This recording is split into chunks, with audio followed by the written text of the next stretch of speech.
અને આગળ વાત રાજકોટના જસદણમાં ડીએપી ખાતરની અછત સર્જાય છે। છેલ્લા 7 દિવસથી ખેડૂતોને ખાતર નથી મળી રહ્યું। ખાતર ન મળતા ખેડૂતોનો એક વિડીયો વાયરલ થયો છે। જયેશ રાદડિયા અરવિંદ કાગડિયાનો ઉધડો લીધો છે। 7 દિવસથી ખાતર ન મળ્યાનો ખેડૂતે આક્ષેપ કર્યો છે।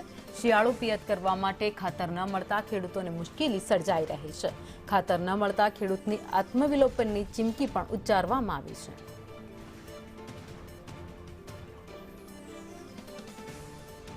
ગુજરાતની સરકાર શ્રીને એટલું કહેવાનું છે કે જ્યારે ચોમાસું મોલ વાવવાનું હતું ત્યારે ડીએપી ખાતર નહોતું મળતું। આજની તારીખની અંદર ખેડૂતોને શિયાળુ મોલ વાવવાનો છે તોય ડીએપી ખાતર નથી મળતું। સરકારશ્રીને નમ્ર વિનંતી છે કે ભાઈ ખેડૂતોને વાવવું છે, ડીએપી ખાતરની તમે વ્યવસ્થા કરો।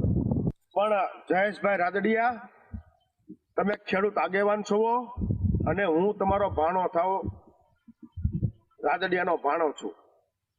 જયેશભાઈ, આ જગ્યાએ અત્યારે વિઠ્ઠલભાઈ હોય ને તો વિઠ્ઠલભાઈ રાદડિયાએ ગુજરાત સરકારને ખખડાવી નાખી હોય। તમે ખેડૂત આગેવાન છો, ખેડૂત આગેવાન ઉઠીને ખેડૂતોને ડીએપી ખાતર નથી મળતું। શું અમારે કરવાનું? અમારે જમીનમાં વાવવું કે ન વાવવું? મંડળીના પ્રમુખોને ખાતર ક્યાં છે? આજ ખેડૂતોને ખાતર વાવવું છે, ખેડૂતોને ખાતર મળતું નથી।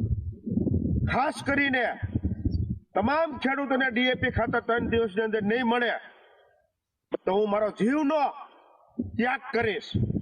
અત્યારે શિયાળુ મોલ વાવો છે તો ડીએપી મળતું નથી। તો જયેશભાઈ રાદડિયા, જ્યારે વિસાવદરની ચૂંટણી હતી, પેટા ચૂંટણી, તો જયેશભાઈ રાદડિયા અડધી રાતે ને ડીએપી ખાતરની ગાડીઓ મોકલી હતી। કેમ ભાઈ? તમે એક ખેડૂત આગેવાન છો તો અત્યારે ખેડૂતોને વાવેતર કરવું છે તો તમે ડીએપી ખાતર ગુજરાતમાં ક્યાંય નથી મોકલી શકતા? રાજકોટ જિલ્લો હોય, ભાવનગર જિલ્લો હોય, અમરેલી જિલ્લો હોય કે બોટાદ જિલ્લો હોય। જયેશભાઈ, મારે તમને આ ખાસ કહેવાનું છે, પેટા ચૂંટણી તમારી ભાજપની હોય, તમારી ભાજપની સીટ તમારે લાવી હોય તો તમે અડધી રાતે ત્યાં ગાડીઓ મોકલો છો। તો આજ ખેડૂતોને શિયાળુ મોલનું વાવેતર કરો તો ગાડીઓ કેમ નથી ડીએપી ની આવતી?